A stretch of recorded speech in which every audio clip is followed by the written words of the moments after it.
regarde une fois de plus les tout premiers siècles, les deux premiers, les trois premiers, et d'abord la vie communautaire. Vous avez sous les yeux un dossier de texte sur ce deuxième thème, comme vous avez un dossier pour le troisième thème.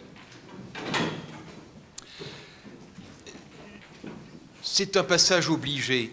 J'ai commencé évidemment par ces textes des Actes des Apôtres où il est question du partage des biens dans la première communauté de Jérusalem. Parce que cela nous met en présence d'une vie communautaire dans laquelle un certain nombre d'individus vont trouver un secours, une chaleur, une assistance, et cela, ça ne saurait être négligé quand on parle des raisons du succès du christianisme dans l'Antiquité. Je dirais que une grande force du christianisme, c'est peut-être une affirmation à garder et à essayer de démontrer, de réfléchir, de développer. La grande force du christianisme, c'est de donner à la fois un message qui promeut la personne et qui lui promet, il y a à la fois la promotion et la promesse, et qui lui promet un futur après la mort. Je dis quelquefois aux étudiants de troisième année qui quelquefois ne savent rien du christianisme, le christianisme, c'est une forme de réponse à la mort ou au malheur. Il y a un message, et en plus, il y a le concret d'une vie communautaire où existe la solidarité. Alors, je ne discute pas du réalisme plus ou moins grand de ces deux textes des Actes des Apôtres. Il y a une part de vérité de manière très probable. Alors, je précise que j'ai un jeune chercheur, un étudiant de doctorat qui va, le 1er décembre, soutenir une thèse sur la vie. C'est un sujet que je me suis permis de lui donner et qu'il a voulu lui-même faire. La vie économique des communautés chrétiennes dans les 3 premiers siècles. Et en commençant à Jésus et les 12. Comment vivaient-ils? Et c'est intéressant parce que c'est un étudiant qui n'a pas du tout de culture chrétienne, hein, qui est venu à l'histoire du christianisme comme ça sans avoir aucune préparation. Ce n'est pas du tout comme mes doctorants, dont je sais qu'ils sont catholiques ou orthodoxes, voire qui sont religieux. Lui, il est venu comme ça à l'histoire du christianisme, sans aucune culture chrétienne, familiale ou personnelle, et il a trouvé des choses très intéressantes en matière de vie économique de ces communautés chrétiennes. Et il a tendance à prendre au sérieux ces textes. Je passe tout de suite au texte numéro 3, parce que c'est un texte dont on oublie qu'il contient un détail extrêmement intéressant. En ces jours-là, le nombre des disciples augmentait, et les hellénistes se mirent à récriminer contre les Hébreux parce que leurs veuves étaient oubliées dans le service quotidien. Il y a un service des veuves, et c'est même pas expliqué. C'est présenté comme une évidence. Pourquoi? Parce que ça existe déjà dans les communautés juives, et ça existe du coup dans la première communauté chrétienne. Les veuves de la communauté sont assistées par la communauté. Et c'est pour ça qu'il y a un problème, parce que visiblement elles forment 2 groupes. Il y a les veuves des hellénistes, il y a les veuves des Hébreux. Et il y a une diaconie, il y a un service. Et plus tard, les diacres sont en particulier chargés de l'assistance. Ils sont chargés de veiller à tous les fidèles qui ont des difficultés concrètes. C'est même pour ça qu'on a un certain nombre de cas dans l'Antiquité de diacres qui sont des médecins. Le diacre a une fonction caritative et sociale très évidente. Autrement dit, on est dans la continuité des communautés juives. Et même cette continuité est revendiquée par Aristide d'Athènes. On ne s'y attendrait pas forcément. Eh bien, pourtant, regardez le texte 4. Les Juifs imitent Dieu au moyen de la philanthropie qu'ils ont, en pratiquant la miséricorde envers les pauvres, en sauvant les captifs, en ensevelissant les morts et en faisant telles choses qui sont agréées de Dieu et belles aussi pour les hommes, celles qui leur ont été transmises par leurs pères d'autrefois. Cas intéressant d'un texte favorable aux Juifs, qui les prend en exemple et qui va souligner la continuité des chrétiens par rapport à leur modèle juif. Le modèle juif n'est pas du tout écarté. Or, la communauté juive, c'est avant même les communautés chrétiennes, un lieu où l'on est aidé. Et cela, ça compte. C'est un argument. C'est quelque chose que nous ne devons pas négliger, ne serait-ce que lorsque nous faisons de l'histoire. Et du coup, le même Aristide explique à l'empereur romain auquel il est censé s'adresser que les chrétiens aussi, entre eux, veillent les uns sur les autres. Texte numéro 5. On ne trouve pas de mensonge entre eux, et ils s'aiment les uns les autres. Ils ne détournent pas leur regard des veuves, et ils délivrent l'orphelin de celui qui l'emmène de force. Celui qui possède donne sans réserve à celui qui n'a pas. Lorsqu'ils voient un étranger, ils le font entrer dans leur demeure, se réjouissant à son sujet comme d'un vrai frère. Or, quand l'un de leurs pauvres quitte le monde, chacun d'eux, à cette vue, pourvoit selon sa capacité à sa sépulture. Et si l'on entend dire que quelqu'un est emprisonné ou brimé à cause du nom de leur Christ, tous pourvoient à ce qui lui est nécessaire et ils le sauvent s'il est possible de le sauver. S'il y a chez eux quelques pauvres ou miséreux et qu'ils n'ont pas le nécessaire en surplus, ils jeûnent 2 ou 3 jours pour satisfaire le besoin de nourriture de ces indigents. Vous avez là des textes dont l'écho parcourt toute l'Antiquité chrétienne. On retrouve ce même souci de l'étranger, de la veuve, de l'orphelin, la sépulture des indigents. Les malades, Tertullien nous parle des vieillards qui ne sont plus en état de travailler pour subvenir à leurs besoins. Donc là, nous avons des constantes de l'Antiquité chrétienne qui sont d'abord à cette époque-là sous la forme d'une assistance communautaire. Je crois que c'est ça la différence, avec ce qui va se passer à partir, disons, du milieu du IIIe siècle. Je suis personnellement convaincu qu'il y a eu un mouvement de bascule, il y a eu une charnière au milieu du IIIe siècle, qui est le moment où, simultanément à Carthage et à Alexandrie, Cyprien de Carthage, Denis d'Alexandrie demandent aux chrétiens, à l'occasion d'épidémies importantes, d'aider aussi les païens. Il y a un moment où on est passé de la solidarité intracommunautaire à une solidarité avec tout le monde.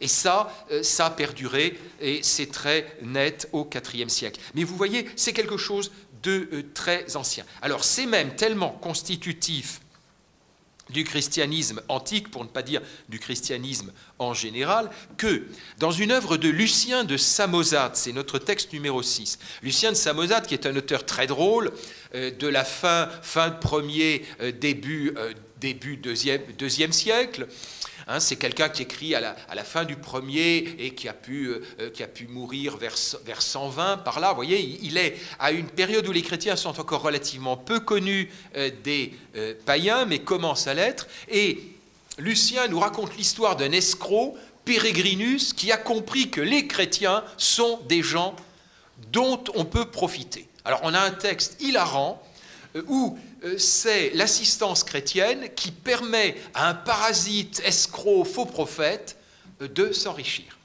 Je vous lis le texte qui vraiment mérite d'être lu et relu. À cette époque, Pérégrinus apprit à connaître l'admirable sagesse. Oh, excusez-moi, j'ai mis un S à sagesse, pardon.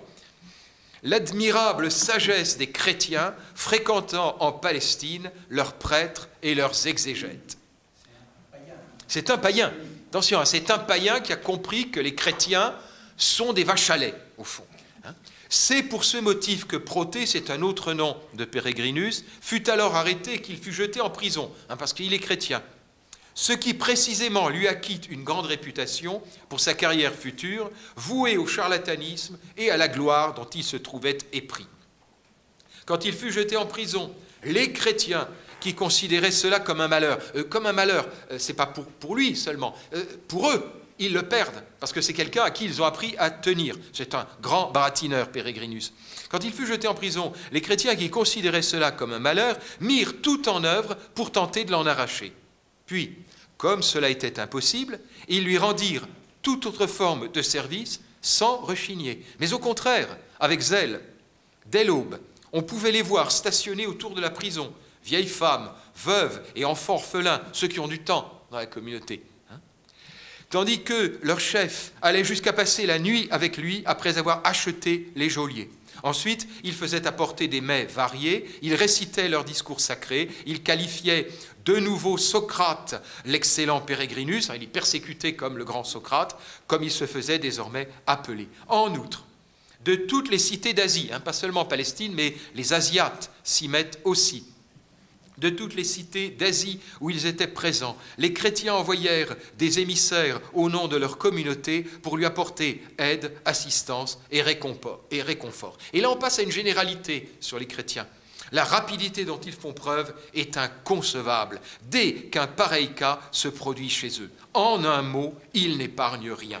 Et bien naturellement, Pérégrinus reçut de leur part beaucoup d'argent sous le prétexte de son incarcération et il n'en tira pas un petit bénéfice.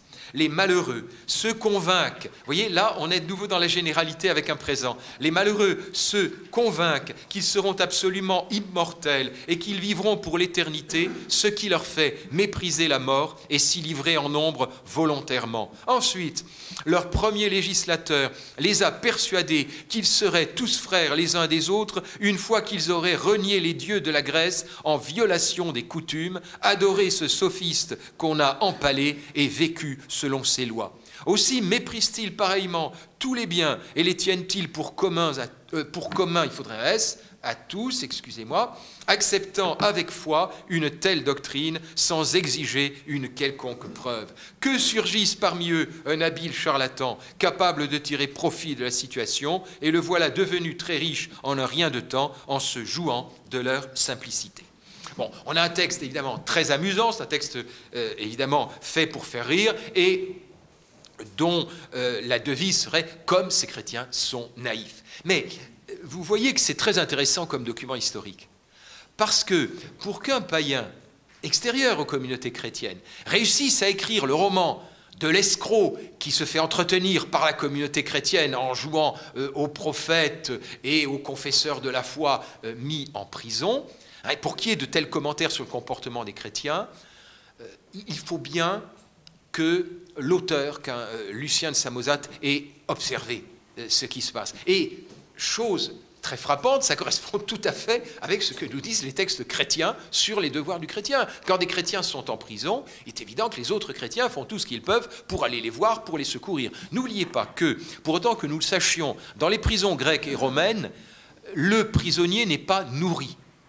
Il n'est absolument pas soigné, il ne reçoit rien. Il est mis en prison, c'est tout, à charge pour sa famille et ses relations d'aller le voir en prison et lui apporter de la nourriture. Être seul en prison, c'est dramatique. Donc ici, cette assistance aux prisonniers, nous la voyons dans tous les récits chrétiens de persécution, et c'est exactement ce qu'un païen nous raconte. Autrement dit, les communautés chrétiennes, c'est bien un lieu où l'on peut être secouru. Au point qu'on peut se demander s'il n'y a même pas eu d'autres escrocs ou d'autres simulateurs du genre de ce Pérégrinus, qui est un personnage certes de roman, mais peut-être inspiré de la réalité. Et là, il y a quelque chose quand même d'assez amusant, c'est le revers de la médaille. C'est la manière dont des communautés chrétiennes ont pu éventuellement commettre des erreurs dans l'élan un peu naïf de leur générosité. En tout cas, c'est un atout. C'est un atout évident, y compris pour qu'un païen se moque d'eux. Qu'un païen se moque d'eux, ça veut dire que c'est connu. Et cela se rapproche d'un phénomène qui existe déjà chez les païens, et qui est ainsi comme concurrencé par les communautés chrétiennes, c'est le phénomène associatif. Ne l'oubliez pas, on en parle très peu en histoire. Pourquoi? Parce qu'en général, en histoire ancienne, on parle des couches sociales supérieures, on ne parle pas des couches sociales inférieures. Or, il existe dans le monde gréco-romain, il existe dans l'Empire romain des premiers siècles du christianisme, une multitude d'associations qui sont soit des collèges funéraires, c'est-à-dire des associations où on paie une cotisation dans lesquelles on participe à un certain nombre de réjouissances, et le jour où l'on meurt, c'est l'association qui assure la sépulture grâce à sa caisse commune alimentée par les cotisations. Vous avez là quelque chose qui ressemble aux mutuelles au sens ancien, du temps où les mutuelles étaient aussi des cercles de convivialité et des lieux où l'on faisait des repas ensemble en même temps que l'on s'entraidait. Il y a cela dans le monde romain. Il y a des collèges typiquement funéraires, il y a des collèges avec une étiquette professionnelle. Nous avons des milliers d'inscriptions qui parlent de ces associations. Eh bien, d'une certaine façon, la communauté chrétienne, c'est l'une de ces associations. Et apparemment, si l'on en croit Lucien, une association qui marche assez bien en termes de redistribution de la richesse à ceux qui sont pauvres ou qui le font croire. Donc nous avons là, si vous voulez, dans le parallèle avec ce qu'on appelle les collèges, nous avons quelque chose, je crois, de très intéressant sur les communautés chrétiennes comme des lieux où l'on évite tous les malheurs de la vie, ou au moins où on limite les malheurs de la vie. N'oublions pas qu'on n'est pas dans des sociétés d'abondance. N'oublions pas que les individus ont très peu de garanties. N'oublions pas que dans certains cas, on n'est même pas sûr que la famille va vous faire une sépulture. Et c'est pour cela qu'il y a des collèges funéraires. On n'est même pas sûr d'avoir des héritiers qui auront assez d'argent pour vous offrir une sépulture, ou même qui le voudront. D'où les collegia funeraria, les collèges funéraires qui sont connus pour cette époque-là. Et puis, il y a un autre aspect que je voudrais traiter aussi, c'est ce sentiment d'égalité qui a pu exister dans des communautés chrétiennes. Alors, le sentiment d'égalité, il me semble que c'est ce qui a pu naître de grandes déclarations égalitaires comme celles que nous trouvons chez Paul avec les textes 7 et 8. Il n'y a pas juif ni grec, il n'y a pas esclave ni libre, il n'y a pas mâle et femelle, car tous vous êtes un en Christ Jésus. Ça, c'est le passage Galates 3,28, bien sûr, la grande déclaration égalitaire de Paul. Un écho en 1 Corinthiens 12,13, c'est le texte numéro 8. Or, je suis persuadé, pour ma part, que ce sentiment d'égalité a porté des fruits. Il a amené, très vraisemblablement, des esclaves chrétiens à espérer leur liberté de la part de leur maître chrétien. Il a dû souffler dans les premières communautés chrétiennes un vent de liberté. J'en veux pour preuve le texte numéro 9. Paul dit que chacun demeure dans la vocation où il se trouvait quand il a été appelé. Esclave, tu as été appelé, ne t'en soucie pas, mais même si tu peux devenir libre, mets plutôt à profit ta condition d'esclave. La suite, vous la regarderez vous-même. Je crois que ce texte est très important, non pas pour ce que Paul dit, mais pour ce que Paul révèle.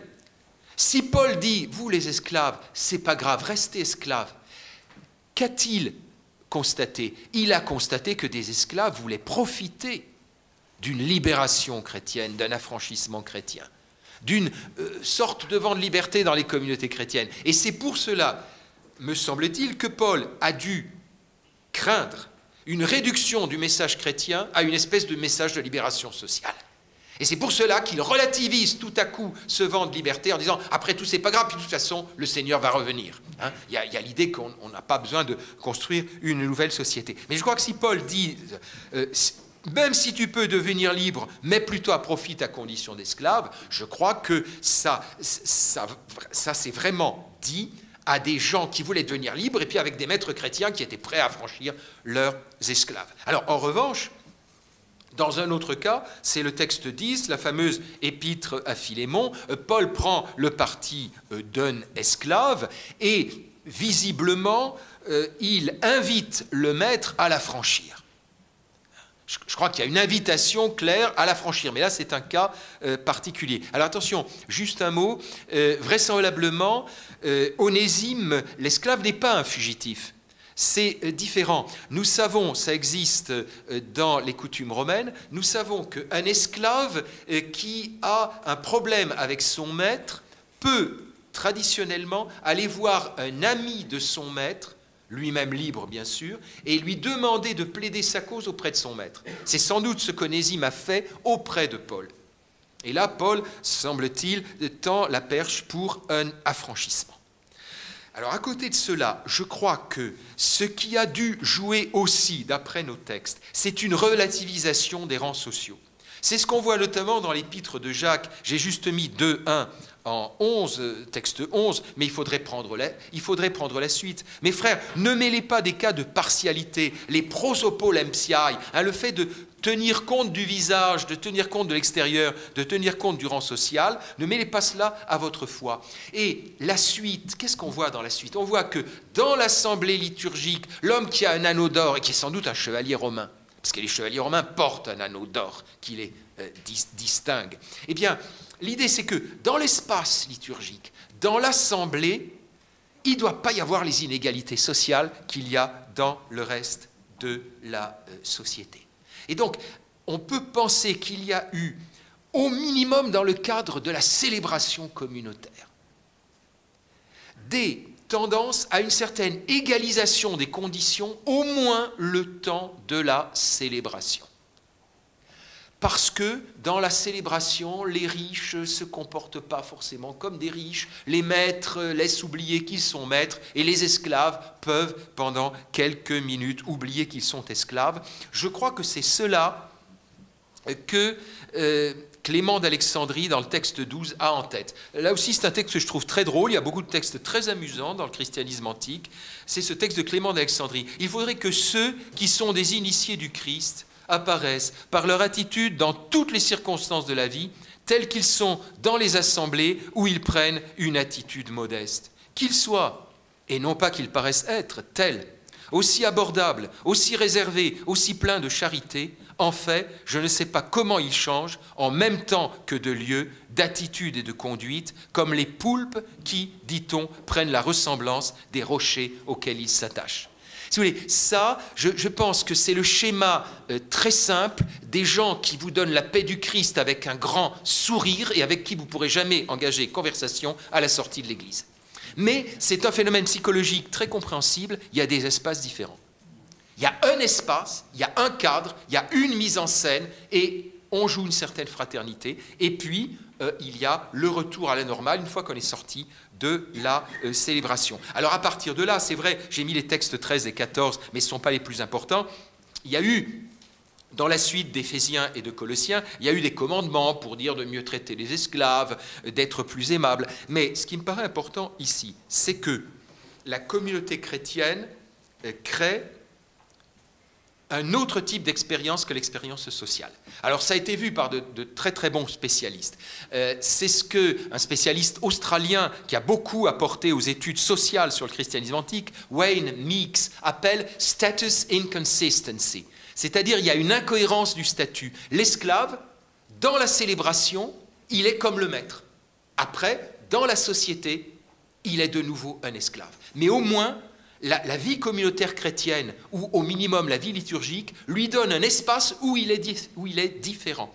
C'est ce que Gerd Tyson, un spécialiste allemand, lui appelle status dissonans. Il y a une dissonance de statut. Au fond, l'esclave a deux statuts. En sociologie de la connaissance, il y a un livre important qui est La construction sociale de la réalité de Berger et Luckmann, et ils ont étudié comment le lépreux en Inde, sorti de la communauté de lépreux, est quelqu'un de méprisé.